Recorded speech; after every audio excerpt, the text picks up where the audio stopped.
12 Years a Slave, Chapter 7. On leaving the New Orleans slave pen, Harriet and I followed our new master through the streets, while Eliza, crying and turning back, was forced along by Freeman and his minions, until we found ourselves on the board of the steamboat Rudolph, then lying at the levee.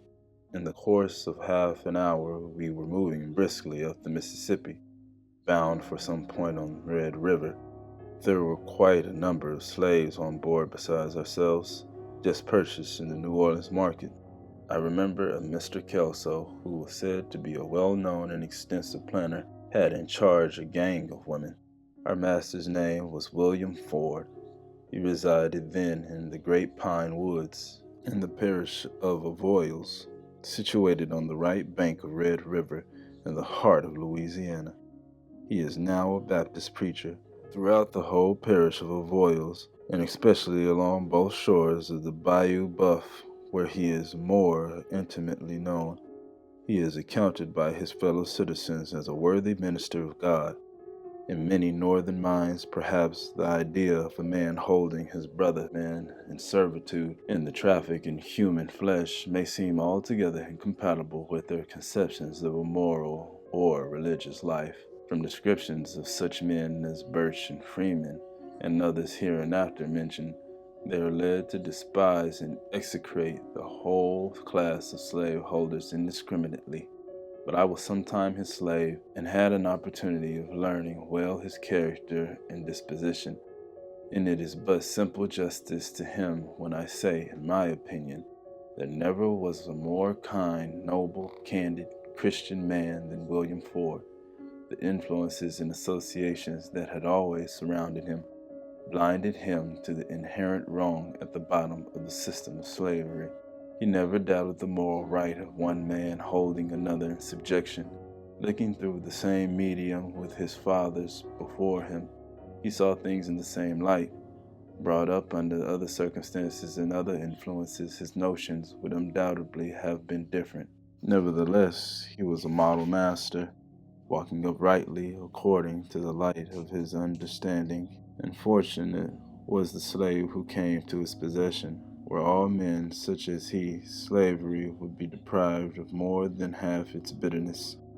We were 2 days and 3 nights on board the steamboat Rudolph, during which time nothing of particular interest occurred.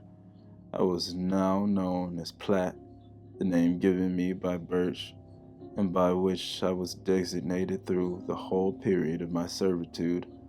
Eliza was sold by the name of Drady. She was so distinguished in the conveyance to Ford, now on record in the recorder's office in New Orleans. On our passage, I was constantly reflecting on my situation and consulting with myself on the best course to pursue in order to effect my ultimate escape. Sometimes, not only then, but afterwards, I was almost on the point of disclosing fully to Ford the facts of my history. I am inclined now to the opinion it would have resulted in my benefit. This course was often considered, but through fear of its miscarriage, never put into execution until eventually my transfer and his pecuniary embarrassments rendered it evidently unsafe.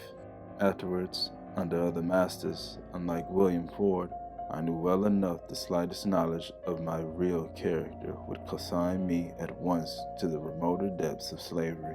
I was too costly a chattel to be lost, and was well aware I would be taken farther on into some by place over the Texan border perhaps, and sold, that I would be disposed of as the thief disposes of his stolen horse if my right to freedom was even whispered.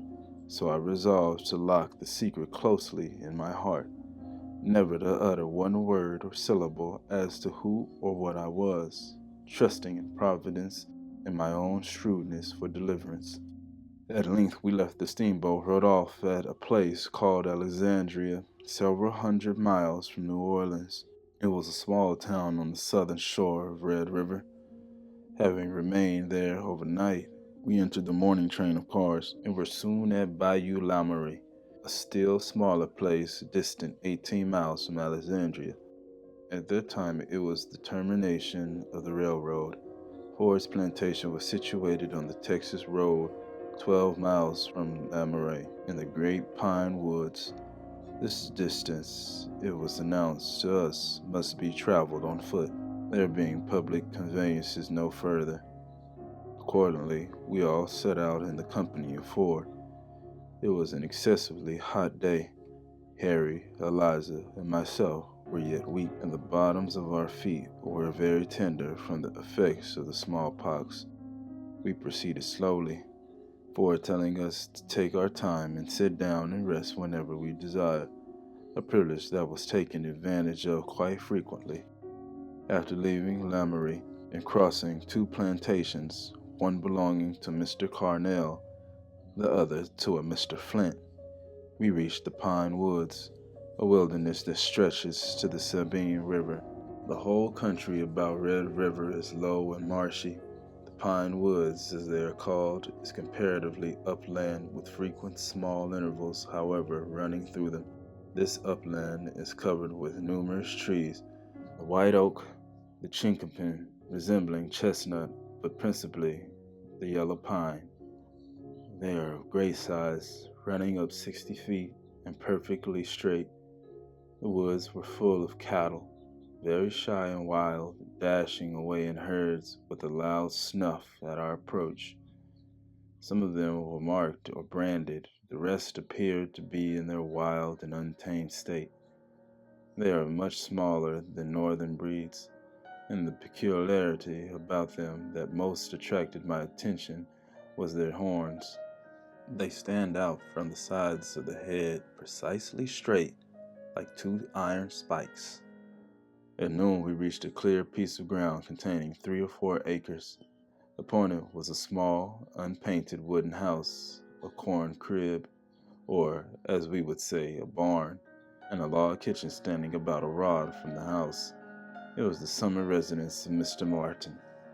Rich planters, having large establishments on Bayou Buff, are accustomed to spend the warmer season in these woods. Here they find clear water and delightful shades. In fact, these retreats are to the planters of that section of the country what Newport and Saratoga are to the wealthier inhabitants of northern cities. We were sent around into the kitchen and supplied with sweet potatoes, cornbread, and bacon, while Master Ford dined with Martin in the house. There were several slaves about the premises.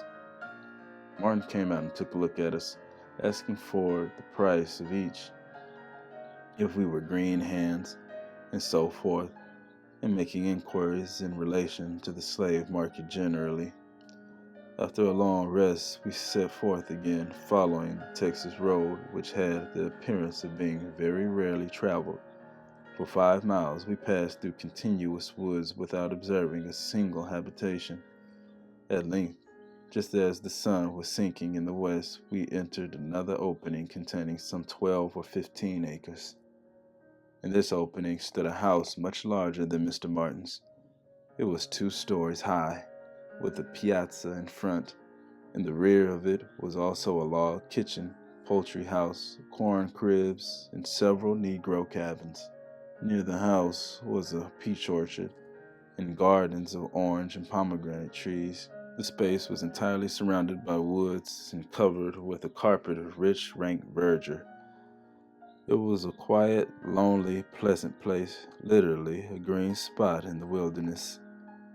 It was the residence of my master, William Ford.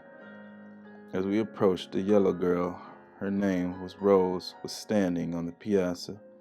Going to the door, she called her mistress, who presently came running out to meet her lord.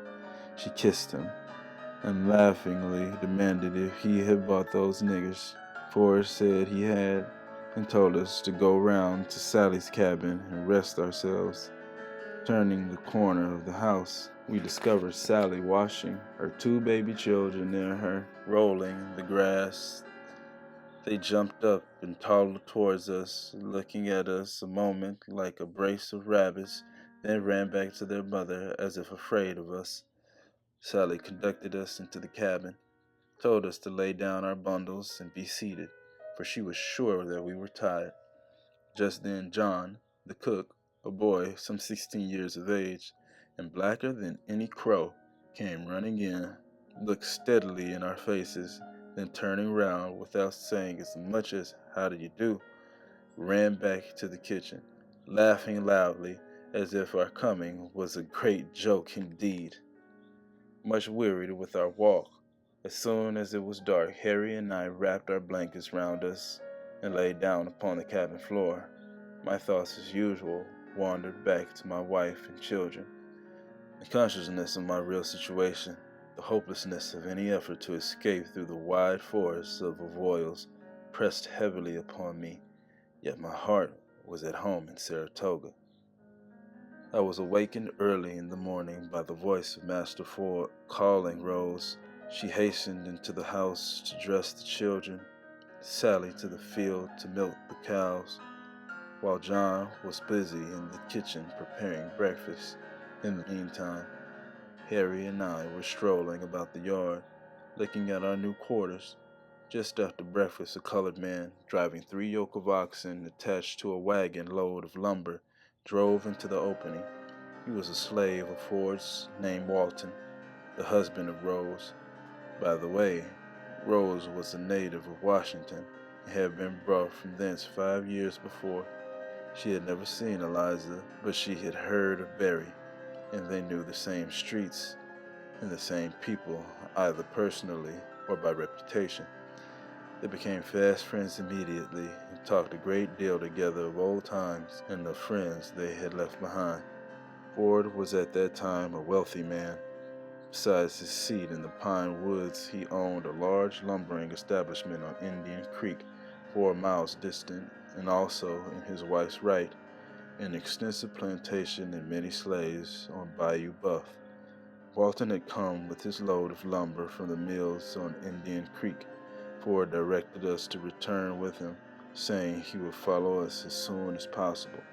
Before leaving, Mistress Ford called me into the storeroom and handed me, as it is there termed, a tin bucket of molasses for Harry and myself. Eliza was still wringing her hands and deploring the loss of her children. Ford tried as much as possible to console her, told her she need not work very hard, that she might remain with Rose and assist the madam in the house affairs. Riding with Walton in the wagon, Harry and I became quite well acquainted with him long before reaching Indian Creek. He was a born thrall of Ford's, and spoke kindly and affectionately of him, as a child would speak of his own father. In answer to his inquiries from whence I came, I told him from Washington. Of that city he had heard much from his wife Rose, and all the way plied me with many extravagant and absurd questions. On reaching the mills at Indian Creek, we found 2 more Ford slaves, Sam and Antony. Sam also was a Washingtonian, having been brought out in the same gang with Rose. He had worked on a farm near Georgetown. Antony was a blacksmith from Kentucky who had been in his present master's service about 10 years. Sam knew Birch and when informed that he was a trader who had sent me on from Washington. It was remarkable how well we agreed upon the subject of his superlative rascality. He had forwarded Sam also. On Ford's arrival at the mill, we were employed in piling lumber and chopping logs, which occupation we continued during the remainder of the summer. We usually spent our Sabbaths at the opening, on which days our master would gather all his slaves about him and read and expound the scriptures. He sought to inculcate in our minds feelings of kindness towards each other, of dependence upon God, setting forth the rewards promised unto those who lead an upright and prayerful life. Seated in the doorway of his house, surrounded by his manservants and his maidservants, who looked earnestly into the good man's face, he spoke of the loving kindness of the Creator and of the life that is to come. Often did the voice of prayer ascend from his lips to heaven, the only sound that broke the solitude of the place. In the course of the summer, Sam became deeply convicted, his mind dwelling intensely on the subject of religion. His mistress gave him a Bible, which he carried with him to his work. Whatever leisure time was allowed him, he spent in perusing it. though it was only with great difficulty that he could master any part of it. I often read to him, a favor which he well repaid me by many expressions of gratitude. Sam's piety was frequently observed by white men who came to the mill, and the remark it most generally provoked was that a man like Ford, who allowed his slaves to have Bibles, was not fit to own a nigger. He, however, lost nothing by his kindness. It is, in fact, I have more than once observed that those who treated their slaves most leniently were rewarded by the greatest amount of labor. I know it from my own experience. It was a source of pleasure to surprise Master Ford with a greater day's work than was required, while under subsequent masters there was no prompter to extra effort but the overseer's lash. It was the desire of Ford's approving voice that suggested to me an idea that resulted to his profit.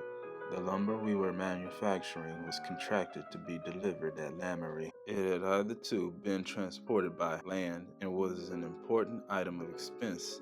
Indian Creek, upon which the mills were situated, was a narrow but deep stream emptying into Bayou Buff. In some places, it was not more than 12 feet wide and much obstructed with trunks of trees. Bayou Buff was connected with Bayou Lamoury.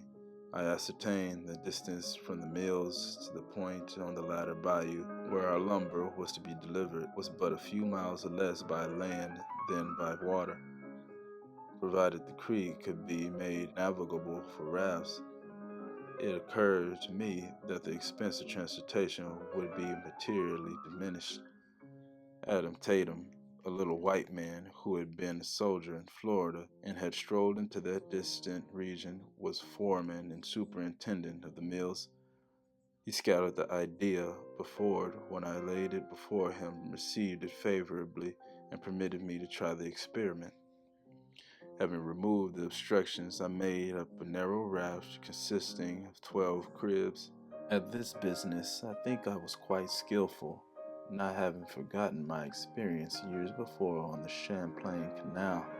I labored hard, being extremely anxious to succeed, both from a desire to please my master and to show Adam Taydem that my scheme was not such a visionary one as he incessantly pronounced it. One hand could manage 3 cribs. I took charge of the forward 3 and commenced poling down the creek. In due time, we entered the first bayou and finally reached our destination in a shorter period of time than I had anticipated. The arrival of the raft at Lamoury created a sensation, while Mr. Ford loaded me with commendations. On all sides, I heard Ford's Platte pronounced the smartest nigger in the Pine Woods. In fact, I was the Fulton of Indian Creek.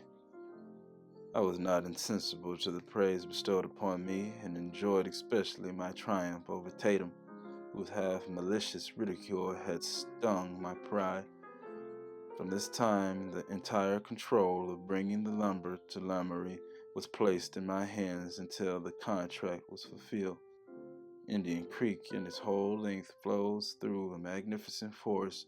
There dwells on its shore a tribe of Indians, a remnant of the Chickasaws or Chickapees, if I remember rightly. They live in simple huts 10 or 12 feet square, constructed of pine poles and covered with bark. They subsist principally on the flesh of the deer, the coon, and possum, all of which are plenty in these woods. Sometimes they exchange venison for a little corn and whiskey with the planters on the bayous. Their usual dress is buckskin breeches and calico hunting shirts of fantastic colors buttoned from belt to chin. They wear brass rings on their wrists and in their ears and noses. The dress of the squaws are very similar. They are fond of dogs and horses, owning many of the latter, of a small, tough breed, and are skillful riders. Their bridles, girths, and saddles were made of raw skins of animals, their stirrups of a certain kind of wood. Mounted astride their ponies, men and women, I have seen them dash out into the woods at the utmost of their speed, following narrow winding paths and dodging trees in a manner that eclipsed the most miraculous feats of civilized equestrianism.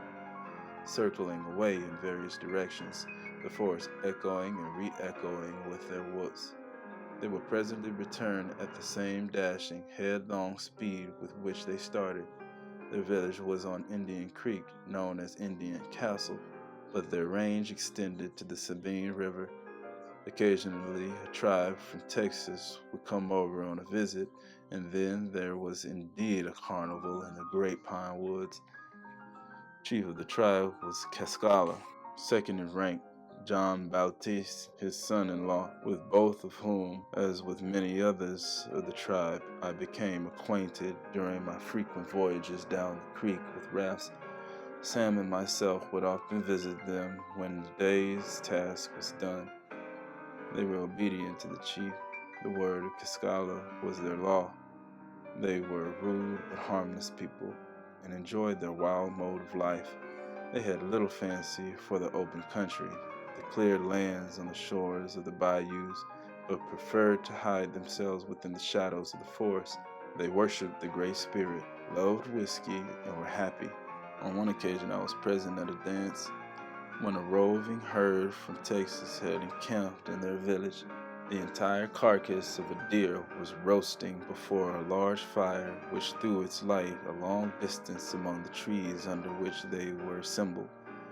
When they had formed in a ring, men and squaws alternately, a sort of Indian fiddle set up an indescribable tune.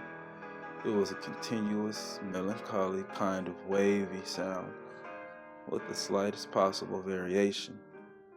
At the first note, if indeed there was more than one note in the whole tune, they encircled round, trotting after each other and giving utterance to a guttural sing-song noise, equally as nondescript as the music of the fiddle. At the end of the third circuit, they would stop suddenly, whoop as if their lungs would crack, then break from the ring, forming in couples, man and squaw, each jumping backwards as far as possible from each other, then forwards, which graceful feat having been twice or thrice accomplished, they would form in a ring and go trotting round again. The best dancer appeared to be considered the one who could whoop the loudest, jump the farthest, and utter the most excruciating noises. At intervals, one or more would leave the dancing circle, and going to the fire, cut from the roasting carcass a slice of venison, and a hole shaped like a mortar cut in the trunk of a fallen tree. They pounded corn with a wooden pestle, and of the meal made cake. Alternately, they danced and ate. Thus was the visitors from Texas entertained by the dusky sons and daughters of the Chickapees, and such is a description as I saw it of an Indian ball in the pine woods of the Avoyos. In the autumn, I left the mills and was employed at the opening.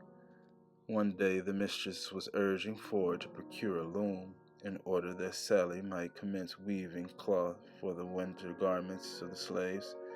He could not imagine where one was to be found, when I suggested that the easiest way to get one would be to make it, informing him at the same time that I was a sort of jack at all trades and would attempt it with his permission.